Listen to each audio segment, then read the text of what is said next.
Здравствуйте! В эфире «Большой Север». Это значит, что снова настала пора отправиться в путешествие и показать вам интересные и удивительные места нашей республики. Сегодня отправимся в Кайгородский район. Поехали!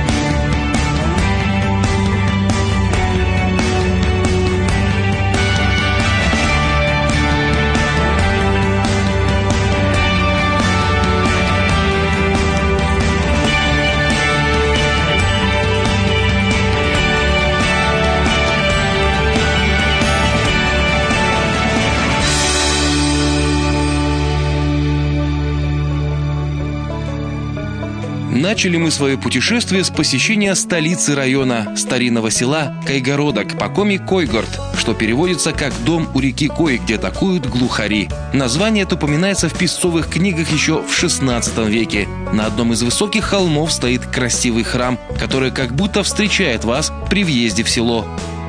Это место, где располагается наша главная достопримечательность – Спасский храм, как мы называем его в народе, церковь во имя нерукотворного образа Спаса, находится на самом старинном месте в Кайгородке, которое называется Кулига. В переводе с коми – широкие просторные поля. То есть это самое старинное место в Кайгородке. А вот этот храм во имя нерукотворного образа Спаса, он был построен в 1898 и достроен в 1902 году. Освящен был уже 10 февраля 1903 года. Но это не первый каменный храм кайгородцев. Первую каменную церковь построили в 1817 году. В 19 веке была построена эта колокольня. И то, что осталось от первого каменного храма 19 века, это вот эта вот стена. На колокольне, которая сейчас находится практически в разрушенном состоянии, было 8 колоколов. Как и во многих других случаях, храм строили тоже всем миром. Для того, чтобы создать крепкую кирпичную укладку, конечно же, приносили яйца, молоко. Кирпичи сделались здесь недалеко. И кладка оказалась настолько крепкой, что даже когда в годы советской власти пытались взорвать храм, не получилось. Он выстоял. К слову, при советах рядом с храмом даже добывали известь. Весь холм под ним был испещрен подземными ходами. Внутри стояла мельница, которая перемалывала известь, и потом ее раскидывали по местным полям, так как почвы были очень кислые. Спустя годы, уже в 90-х, обитель начали восстанавливать, и в конце 20 века на 50-летие района храм снова распахнул свои двери для прихожан. Настоятельно рекомендуем посетить это величественное и красивое сооружение. К тому же это памятник архитектуры и единственный пятиглавый храм кубической формы в нашей республике. Конечно, мы не могли не заглянуть в местный краеведческий музей, где можно с головой окунуться в историю Кайгородского района. Большое количество уникальных предметов, отдельные тематические экспозиции обязательно привлекут ваше внимание. Одна из них посвящена страницам истории, которые рассказывают о жизни спецпереселенцев. В частности, одного из крупных поселков – Воквад. Он сам был один из самых крупных и в основном немецкий. Вот они немецкие традиции, они перенесли в этот спецпоселок. Они выращивали все культуры, которые росли у них на родине, да. Они соблюдали там традиции, учили своих тоже других национальностей, делились своими опытами. Но это в основном крестьяне, которые были высланы кулаки, именно высланы из Центральной России. Это вот с Поволжья, да? Да, с Поволжья. Сначала это как кулаков их выслали, а потом в 1941 году как их репрессировали как лиц немецкой национальности. А чем там занимались в основном люди? Зимой заготавливали лес, а в другое время года они выращивали пшеницу, ячмень, они сажали огурцы, строили теплицы, они старались, построили дегтярный вот этот завод скипидарный, да. Мы как бы заявили этот маршрут. Почему? Потому что многие, которые приезжают из других городов, да, которые предки там тоже жили в этом спецпоселке, они хотели бы, чтобы это было организовано. Если, допустим, вот туристы захотят приехать к вам в район, как вы считаете, насколько интересно вот простым людям будет? Если опираться на тех людей, которые вот с нами даже ходили, которые не касались этого, им просто было интересно вот пойти туда и соприкоснуться с той историей. Люди окунаются в это, и они хотят туда идти. Особенно, вот я говорю, еще раз говорю, повторюсь, родственники. Они же у нас первоначально вообще не было ни одного предмета на экспозиции. Только одни фотографии, документы, фотографии. Теперь же вот они нам предметы быта несут, свое сокровенное, последнее, что сохранилось в семье. Материал для этой экспозиции собирали 10 лет. Сейчас от поселка осталось только кладбище. На могилки приезжают родственники спецпереселенцев, а озеро Вад рядом с ним постепенно зарастает. Теперь сюда ходят охотиться и рыбачить местные жители. Среди экспонатов музея мы наткнулись на один весьма необычный. В свое время он дал жизнь многим другим вещам. Я стою рядом с токарным станком, который смастерил фронтовик Иона Ильич Шучалин. Он вернулся с войны тяжело раненым, но смог восстановиться, создать вот это чудо. Но это не самое главное.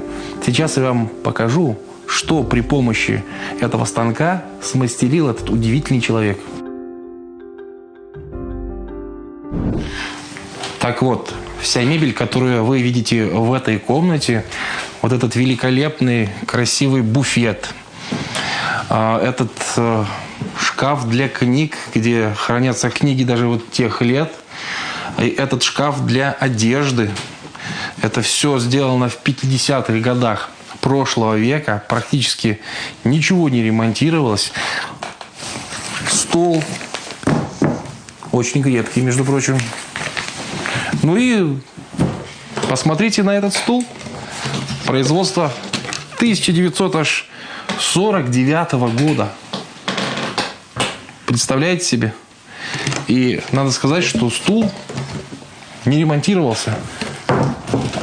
И, между прочим, еще даже ничего, крепенький.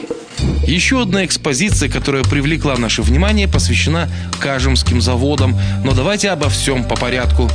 Это частичка болотной железной руды, которая в свое время в древности привлекла сюда великоустюжских купцов, что и стало причиной появления знаменитых заводов нашего Коми-края. Это Кажемский, Нювчинский и Нючпасский. А в местном музее в Кайгородке как раз представлена экспозиция, посвященная этим предприятиям. Заводы начали действовать в 1759 году. Для работы на Кажемском заводе были приведены обученные заводскому делу крепостные крестьяне из Вятской и Великоустюжской провинций. Они стали жить в поселке, возникшем при заводе. В Кайгородском краеведческом музее можно найти интересные экспонаты, которые представляют собой как раз результат работы тех мастеров, которые, собственно, трудились на заводах. Вот, допустим, элементы художественного литья Нювчинского железолитейного завода. Здесь представлены, кстати, вот ядро, как говорят, это с Нючпаса. Интересная ступа вот металлическая, скорее всего, кажемского производства. И, собственно, много еще интересных таких вещей. Хочу показать вот интересные колодки. Вот их надевали на обувь рабочие самого такого горячего цеха на свою обувь, которые работали в литейном цеху, да, где можно было обжечься. Вот чтобы не обжечься, они одевали вот эти вот колодки. Хочу обратить ваше внимание на эти красивые чугунные предметы. Вы не поверите, но ими выдавали зарплату рабочим Кажемского завода, которые после его закрытия ездили работать на подобные предприятия уже в Вятскую губернию. Ну, ничего себе такая чугунная зарплата. Увы и ах, славная история заводов окончена. С течением времени они были закрыты, потом законсервированы и впоследствии заброшены. Несмотря на то, что ансамбль строений Кажемского завода на сегодняшний день памятник промышленной архитектуры с остатками доменной печи, здания завода управления и Дмитриевской церкви продолжают разрушаться. Но, блуждая внутри той же печи, кажется, что это строение еще долго будет напоминать о своей истории. Настолько прочным и непоколебимым оно выглядит. Умели все-таки строить в те далекие времена. И до сих пор, гуляя среди руин заброшенного завода, можно найти какие-то металлические предметы и отработанный шлак. Многое из найденного в руинах завода сейчас располагается на полках небольшого музея, организованного в местной библиотеке. Свою работу начал в конце 90-х, когда по поселку кинули клич о сборе всего, что связано с Кажемским заводом. Это найдено на огороде. Мы не знаем, что это такое. Ну, это похоже на какую-то вот иконку, да? Типа иконка, да, что-то непонятное. Сколько к нам приезжало людей, вот мы, показываем это. И никто ничего нам пока еще не сказал, что это такое все-таки. Интересно. Ну, вот я смотрю, в основном какие-то на заводе изготавливались предметы, которые нужны были в быту, да? Ну, да. Предметы домашнего обихода, да. Вот, например, подковы, я смотрю, да? Да, подковы, гвозди, пепельницы. Люди, когда приезжают в Кажем, допустим, обязательно заходят в музей, обязательно. И продолжают нести экспонаты. Есть какие-то наиболее популярные экспонаты? Буквально недавно нам принесли замок. Вот это замочек, ребят. Да. Сейчас попробуем. Так, подождите, это не тот. Не тот ключ, вот этот. О, вот это наш размер. И представляете, он подошел. Видите, его надо просто смазать, чтобы он работал. Этот ключ был в библиотеке, а замка не было. А можно попробовать? Пробуем прокрутить. А он еще не заходит? А, не заходит. Вот так вот, ребят. Нет, не будем? Да, все работает. Ух ты! Его надо смазать, наверное. Это ж какого-то года замок-то? Тут даже не написано. Нет, не написано тут. Представляете, с таким ключом ходить? Кажемский чугунолитейный завод выполнял в том числе и военные заказы. В моей руке вот сейчас ядро для пушки. По легенде, оно выпало из одной из телег, которая везла, собственно, заказ для военных. Полная тележка была. Телега была полна вот этими ядрами. Одно выпало и какими-то вот такими перипетиями судьбы попало в местный музей. Говорят, что у многих местных жителей, ну не у многих, скажем так, у некоторых, на каменках, в банях до сих пор можно найти такие ядра. Интересно, что это так бумкнуло? Не мог же я один наделать столько шуму? Может статься, и вы добавите в свою домашнюю коллекцию диковинок что-нибудь из железной истории этих мест. А вообще живописные окрестности Кажема поражают своим великолепием. Кажем славится своими барами, богатыми грибами и ягодами. Кажемское водохранилище – одно из любимых мест отдыха и рыбалки у местных жителей и гостей Кажема. А еще рядышком стоят вот такие скамеечки, можно присесть, послушать шум падающей воды, полюбоваться природой. Хорошо здесь. На водохранилище работает форелевое хозяйство. В то же время местные рыболовы не отказывают себе в удовольствии закинуть удочку. Одного из них мы встретили прямо у сброса воды. Дядечка стоит, рыбачит возле слива воды с Кажемского водохранилища. Попробуем узнать, поймал кого или нет. Добрый день! Вы всегда здесь ловите? Ну, я большинство здесь, да. А какой самый большой улов был? Я не знаю. О, поймали! Поймали! Есть! Воу! Это кто? Окунь. Окунь! Да неплохой какой! Да нет, тут два побольше будет. Есть еще одно место, которое просто притягивает к себе местных жителей и гостей Кажема. Называется оно Устарчуж. Это большая красивая поляна, полностью оборудованная для отдыха на свежем воздухе. Скамейки, кострища, беседки, детская и волейбольная площадки. Здесь собираются по праздникам, но более всего чтят Николин день, 22 мая. Святого Николая Чудотворца считают покровителем Кажема. Связано это с двумя легендами и протекающим неподалеку ручьем. Существует две легенды. Первая – это то, что здесь как будто бы в этом месте проживал старец по имени Николай. И он был, в общем-то, знахарем, травником. К нему приходили люди лечиться. И вот эта вода тоже как бы, она была, считалась как лечебной, святой. Они говорили, что пойдем по воду у старца. Вторая легенда – это, конечно, было все в первом столетии нашего поселка. Сейчас уже, значит, он основан у нас в 1755 году. Поэтому возраст уже достаточно достаточно солидный. И вторая легенда гласит о том, что в верховьях этого ручья стоял монашеский скит. Именно там жил монах. А так как здесь были люди, в общем-то, пришлые, работали на чугунолитейном заводе, люди такие подневольные, то однажды они сожгли этот скит вместе с монахом. И именно вот в это место, значит, приплыла икона Николая Чудотворца. И что самое интересное, сейчас этот ручей не очень глубоководный. Ранее он был, значит, такой речушкой. И в этом месте эта икона остановилась. И несмотря на достаточно сильное течение, она просто крутилась на месте. И когда люди пришли и увидели, что иконка крутится вот прямо здесь, и они поняли, что это знак, что Николай Чудотворец говорит, что да, вот здесь, в этом месте, это святое место, и мы будем, значит, его почитать. Эту икону повесили на дерево, и, в общем-то, с этого момента у нас это считается престольным праздником для нашего населенного пункта. Это очень почитаемый святой, мы его благодарим, то, что он нам помогает, он нас помогает, значит, со здоровьем, он дает нам эту святую водичку, и у нас еще, знаете, такой ритуал, чтобы прийти по воду, нужно взять с собой медные копеечки, мелочь, и, значит, как будто бы выкупить. Надо сначала эту мелочь бросить в ручеек, и потом только набрать воды. По словам главы поселения, вода не портится целый год, ее здесь считают целебной, поэтому за ней приезжают люди даже из-за пределов Кайгородского района. А сейчас настала пора кое с кем познакомиться.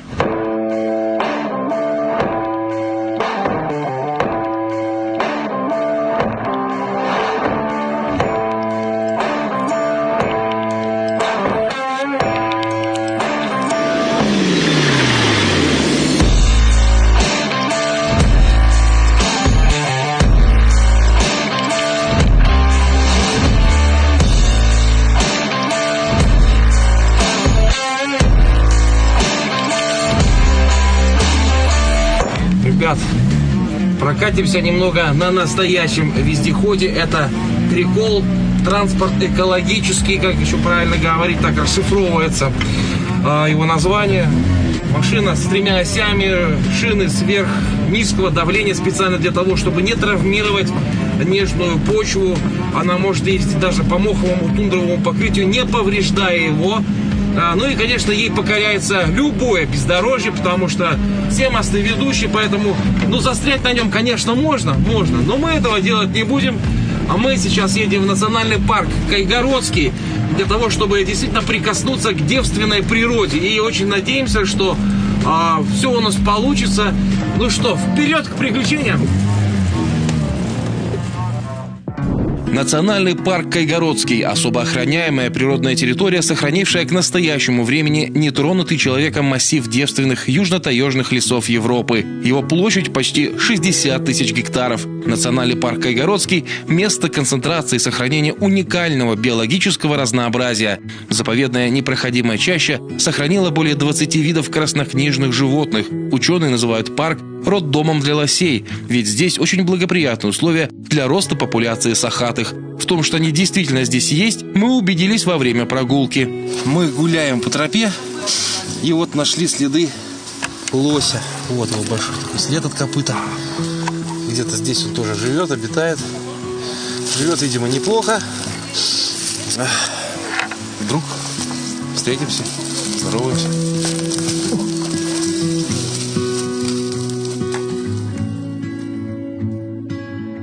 На прогулку мы отправились по экологической тропе, на которой проводятся научные исследования сотрудниками парка. Попутно встречаем на местных гигантских осинах редкий лишайник.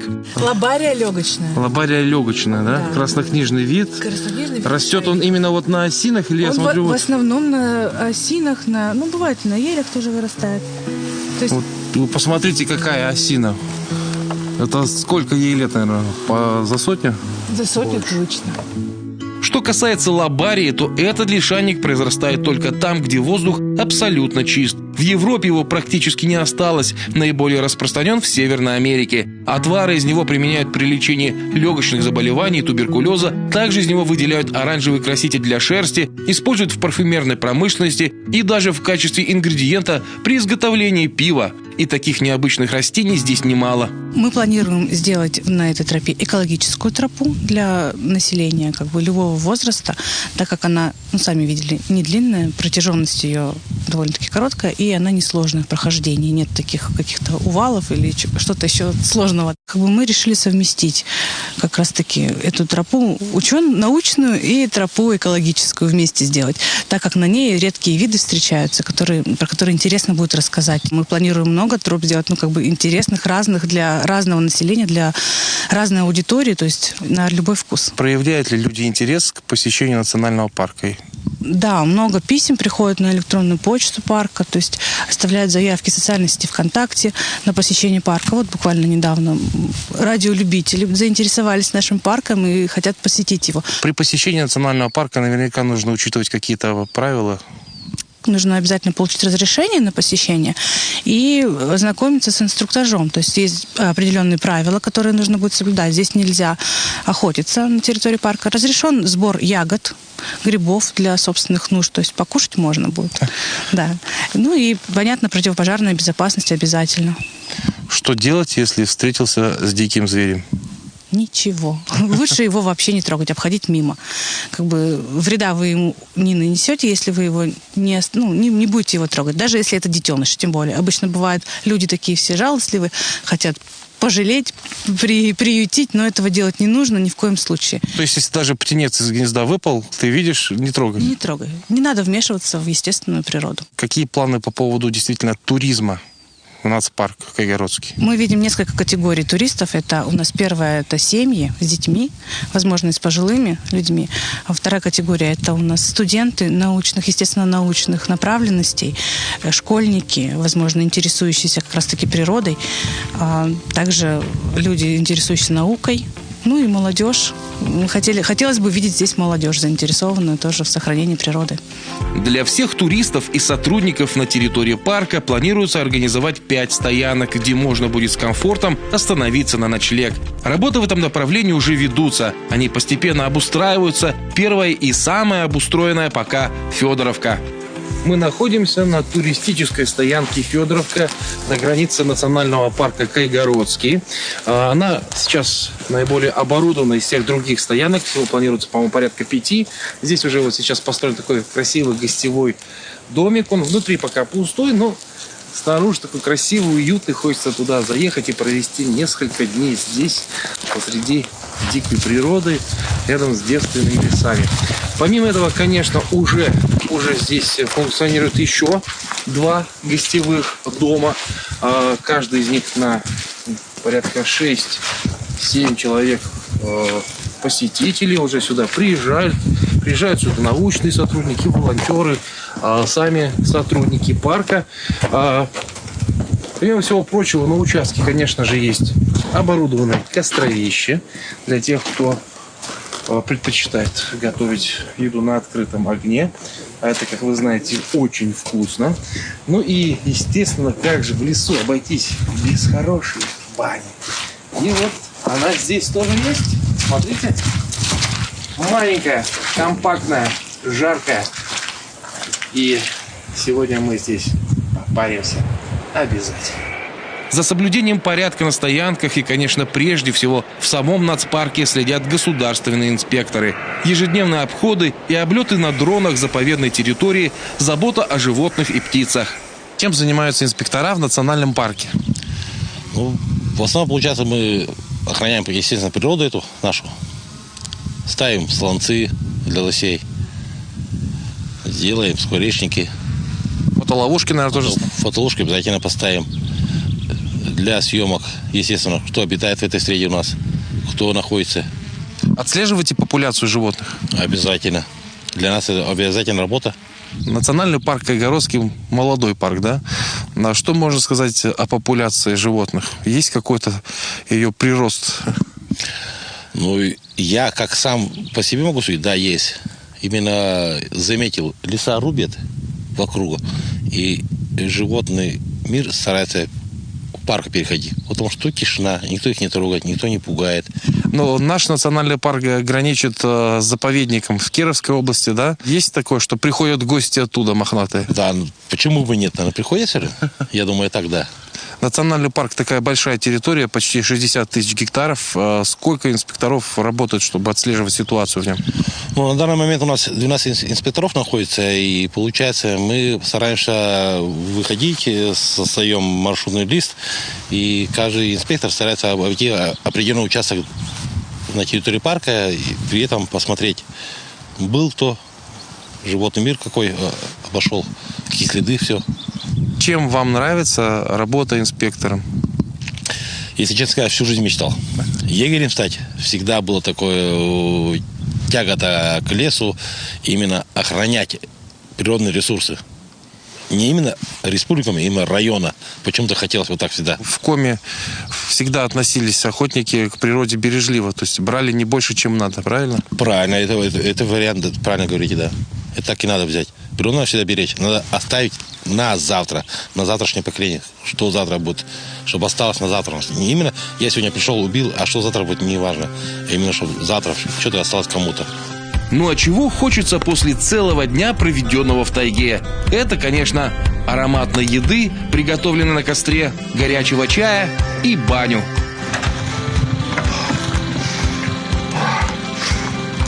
Баня в тайге — это просто огонь. Надо повторить. Кайгородский район, я люблю тебя. А с утра снова за работу. Нам показали, как устанавливают фотоловушки. Они нужны для того, чтобы отслеживать жизнь лесных обитателей. В этом году сняли много интересного зимой. Рысь попадалась, росомаха. Вы точкуете, где их ставите, да? То есть у вас... Соответственно, GPS установили фотоловушку, поставили GPS-точку, координаты есть, чтобы другой сотрудник мог в случае чего. Но вы их меняете? Как часто меняете места? Ну, если такие, я больше стараюсь на животных ставить. И интересно это. Периодически проверяем, потом флешки снимаем. И насколько хватает работы ее? Ну, этим уже почти 2 года, и пока хватает. Ну что, давайте повесим фотоловушку. Улыбнитесь, уважаемый зверь, вас снимает скрытая камера.